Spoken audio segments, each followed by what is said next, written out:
selamat datang kembali di channel Hariware. Bagaimana kabarnya hari ini? Kami doakan semoga sehat selalu. Memprediksi masa depan dalam banyak kasus dilakukan secara ilmiah atau statistik dengan menganalisa informasi yang tersedia atau perasaan intuitif tentang apa yang bisa terjadi. Ada juga hal-hal yang mungkin tidak sengaja dikatakan yang akhirnya menjadi kenyataan. Dan secara retrospektif, banyak prediksi seperti itu yang tampak aneh dan tidak mungkin terjadi. Namun, ternyata prediksi tersebut benar-benar terjadi. Berikut ini beberapa prediksi sejarah yang ternyata benar-benar terjadi.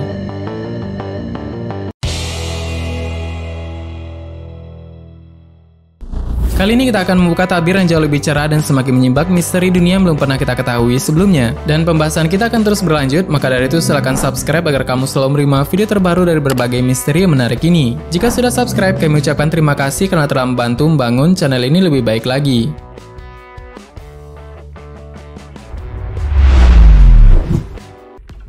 Pada tahun 1757, ahli matematika Perancis meramalkan tanggal kematiannya sendiri.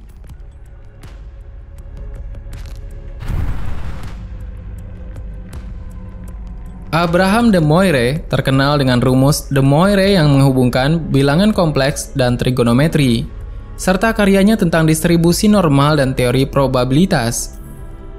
Meskipun de Moivre sukses sebagai ahli matematika, dia tidak mampu mendapatkan jabatan sebagai ketua matematika, yaitu posisi yang dapat meringankan situasi keuangannya.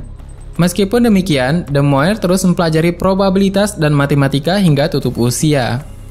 Seiring bertambahnya usia, ia mulai membutuhkan lebih banyak tidur, dan dia mencatat bahwa di malam hari dia memerlukan tambahan tidur selama 15 menit. Dengan menggunakan itu, dia dapat menghitung tanggal kematiannya sebagai hari ketika waktu tidur akan mencapai 24 jam, yaitu 27 November 1754. Meskipun pada masa itu perkembangan teknologi tidak secanggih sekarang, tetapi beberapa ilmuwan berhasil memprediksi sesuatu yang ternyata benar-benar terjadi. Bahkan de Moivre meramalkan kematiannya sendiri dengan rumus matematika.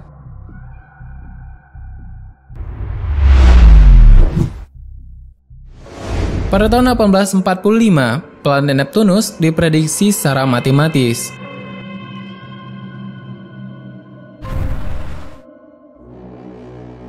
Sejak penemuannya oleh William Herschel pada tahun 1781, Uranus selesai mengorbit matahari pada 1847. Para astronom yang mengamati orbitnya menemukan penyimpangan yang tidak dapat dijelaskan dengan memuaskan oleh hukum gravitasi Newton. Namun, ketidakberesan ini dapat dijelaskan apabila ada planet lain yang lebih jauh yang mengganggu jalur Uranus di sekitar matahari.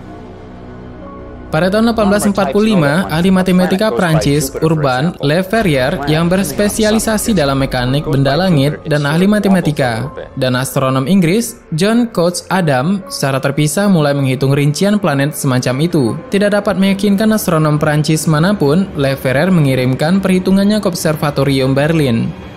Pada 23 September 1846, planet itu diamati setelah mencari kurang dari 1 jam dan kurang dari 1 derajat dari posisi yang diprediksi oleh Le Verrier. Dalam 2 malam pengamatan, posisi dan pergerakan planet itu berhasil diketahui. Karena keberhasilan pengamatan tersebut, dia mendapatkan medali Copley dari Royal Society.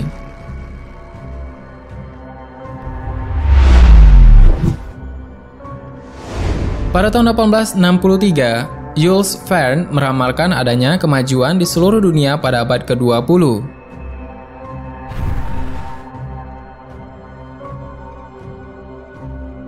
Jules Verne adalah seorang penulis novel berkebangsaan Prancis.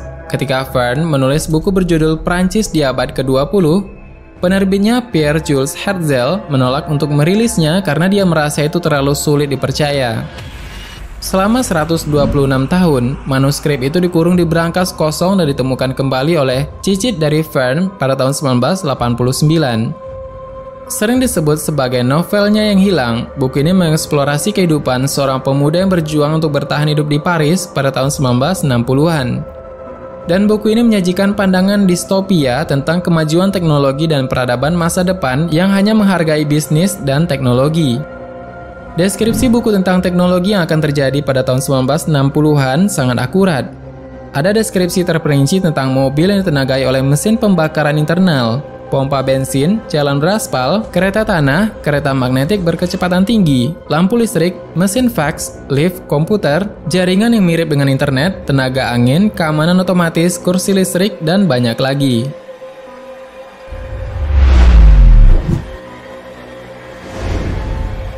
Pada tahun 1909, Tesla memprediksi adanya internet dengan perangkat nirkabel.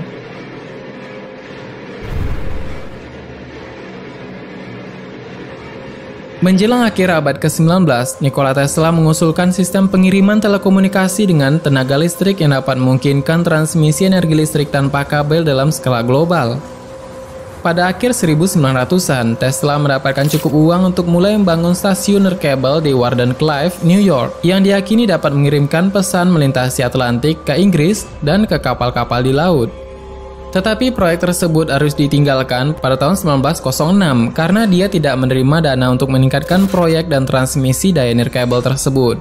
Pada tahun 1909, dia menyatakan bahwa akan segera mungkin, misalnya bagi seorang pengusaha di New York untuk mendikte instruksi dan membuat mereka muncul secara instan di London atau di tempat lain. Dia akan dapat menelpon dari mejanya dan berbicara dengan pelanggan telepon di dunia.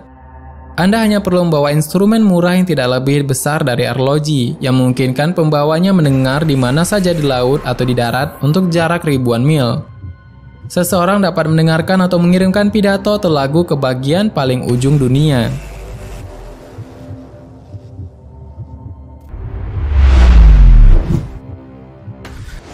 Wernher von Braun menuliskan buku berjudul The Mars Project tentang peradaban di Mars yang akan dipimpin oleh orang yang disebut dengan Allen.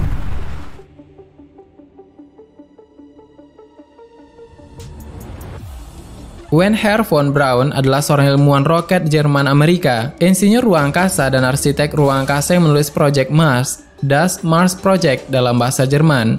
Dalam buku tersebut, selama proyek 1980-an untuk menjelajah Mars, para ilmuwan menemukan bahwa planet ini sudah dihuni oleh peradaban maju. Mars diperintah oleh sekelompok yang berjumlah 10 orang dengan pemimpin terpilih yang memiliki gelar Allen. Pada masa sekarang, investor, insinyur, dan penemu seperti Elon Musk adalah CEO dari perusahaan SpaceX yang berupaya membuat kolonisasi manusia Mars menjadi mungkin. Ini adalah semacam suatu kebetulan atau koinsiden yang sangat mengejutkan.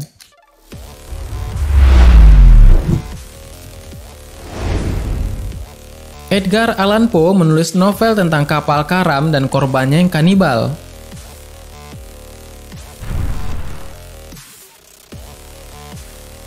The Narrative of Arthur Gordon Pym of Nantucket adalah novel Edgar Allan Poe yang menceritakan seorang pemuda yang singgah di kapal penangkap ikan paus bernama Grampus.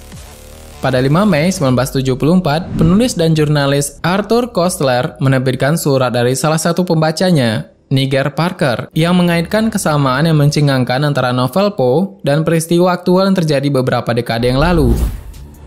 Pada tahun 1884, kapal pesiar Mignonet tenggelam dan 4 orang terdampar. Setelah berminggu-minggu tanpa makanan, mereka memutuskan untuk mengorbankan orang termuda di antara mereka. Ia adalah seorang bocah kabin bernama Richard Parker yang mengalami koma, dan para korban lain menggunakannya sebagai makanan seperti dalam novel Poe. Para penyintas, Tom Dudley dan Edwin Stephens, diadili karena melakukan pembunuhan. Dan kasus ini menjadi preseden di dunia hukum umum bahwa kebutuhan tidak bisa menjadi alasan untuk membunuh seseorang. Dudley dan Stephens dijatuhi hukuman mati dengan rekomendasi untuk gerasi, dan hukuman itu kemudian dikurangi menjadi 6 bulan penjara. Itulah beberapa prediksi sejarah yang kemungkinan sangat terbukti pada masa sekarang. Sangat mengejutkan dan tentunya tidak ada yang kebetulan di dunia ini.